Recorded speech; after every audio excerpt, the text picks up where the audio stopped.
Hello! You've probably seen that classic cake design of a colorful smooth buttercream with a beautiful drip, some swirls, and some sparkly cherries on top.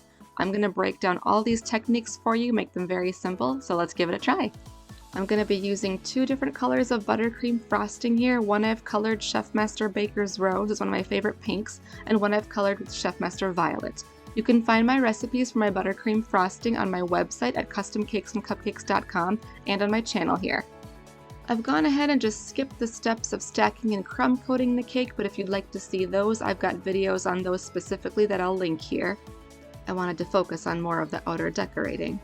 I'm just using my offset spatula to spread the buttercream. I'm going back and forth between the purple and the pink. Not much of a rhyme or reason to it, and I'm not doing deliberate clean stripes. I do want these colors to blend a little bit for more of a marbled or a watercolor effect. So I'm just going back and forth between the two colors until the cake is covered.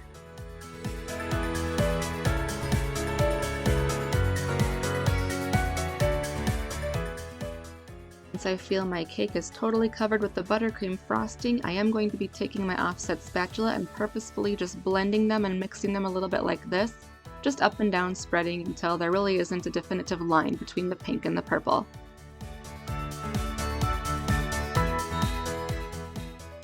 If you've seen my other videos, you know I like to smooth it out using a metal scraper. I like metal because I can heat it up under running water or with a kitchen torch to really smooth out that buttercream nicely. After a couple of passes with my smoother or my scraper here, I'm going to be taking my angled offset spatula and just finishing off the top edge. To do this, I just lightly pull in the excess buttercream from the outside toward the middle, and then pull it away. You don't want to use a lot of pressure here. You don't want to push your outer edge. We are now going to chill this cake in the refrigerator for at least 30 minutes. We want it nice and cold and set up. Here is my recipe for white chocolate ganache drip. You'll need heavy cream and white chocolate chips for this. I use an approximate ratio of 1 to 3. So I'm going to be making a total of about a cup of ganache here, so I'm going to be using a 1/4 cup of heavy cream and just microwave this until you start to see it bubble, not boil or burn. And then I'm measuring in about 3/4 of a cup of white chocolate chips, and I'll even throw in a couple of extra too. I do say approximate because there is some trial and error to it. It's going to vary by the ingredients, the brands, the temperature of your home, things like that. Let those chips sit in the warm cream for about 10 minutes covered and don't touch them for 10 minutes. Then you'll have to stir, stir, stir till it's totally smooth. Just by itself, ganache comes with kind of a clear yellow tint to it, so I'm adding a couple of drops of white gel to get it opaque. It still has that off-white color, so I'm going to add just a toothpick's worth of violet gel. Stirring that in helps cancel out the yellow because violet and yellow are complementary colors. And then I do like to just brighten it up with a little bit more of the white, and this is about the color we're going for. This part is optional, but if you use a white edible glitter dust like this one from Sweets and Treats Boutique and stir it in, it gives it a shimmery pearl sheen to it. And our ganache is ready. Our cake is very cold and firm to the touch, so we are going to do one test drip down the back of the cake. Just gonna watch this one drip for a minute and see where it ends up. It all depends on the look you're going for, of course, but for this particular cake, I didn't want the drips running all the way down the cake and pooling at the bottom, and I also didn't want the drip going nowhere either. I was happy with the length of this strip, so I decided to keep going. I'm using a chafing spoon or a saucier spoon. It's like one of those serving spoons that's narrow at the end for sauces. It's nice, it gives me a lot of control. You can also use a squeeze bottle or just a tablespoon or a teaspoon. I've also created cakes where I have just used my container of ganache, poured it over top, and just watch the drips go where they go. Just depends on the look you're going for. And I'm just gently pouring it around the edge and moving up and over the edge where I wanted the drips to go.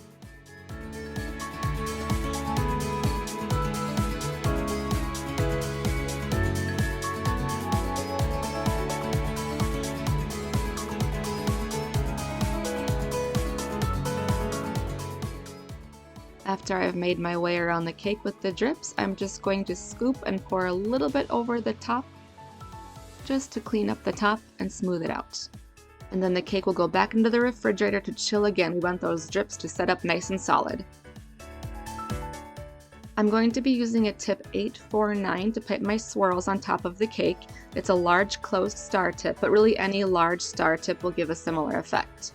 And since I do want these colors to blend and mix together a little bit, I'm just adding them together in the piping bag. You may have seen me add rainbow colors to a piping bag or very different colors before. I do separate those, but these I don't mind if they mix a bit. To pipe the swirls on top, start in the middle, spiral around one time, and then continue that spiral going upward and making the spiral smaller. Try and maintain even pressure on your piping bag throughout. Just like you would a cupcake swirl, just a little bit smaller.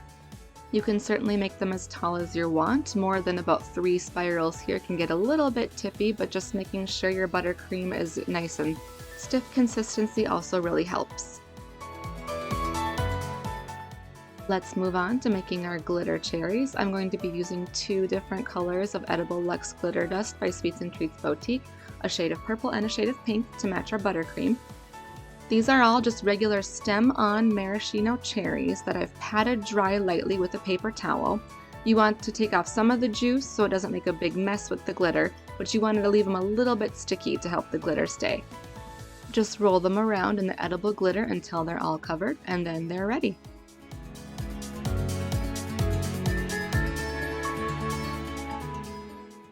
Here's what they look like, and they're ready to go on the cake.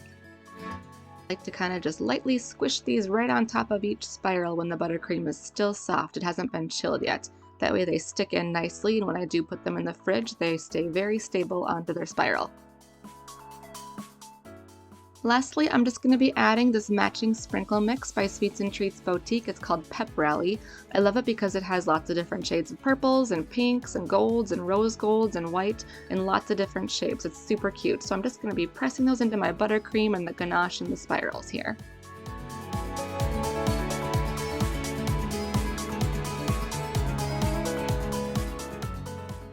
And then just sprinkling a few more sprinkles on top, and we are done. Here is how it turned out.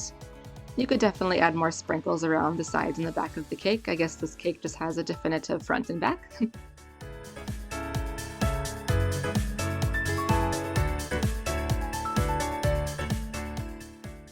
And let me know if you've tried any of these methods or if you find this helpful. These work with all different color schemes and themes. It's very easy to customize a cake with just some few cute techniques to bring it all together like this. Thanks again so much for watching. Make sure you stay tuned because YouTube is going to suggest what to watch next.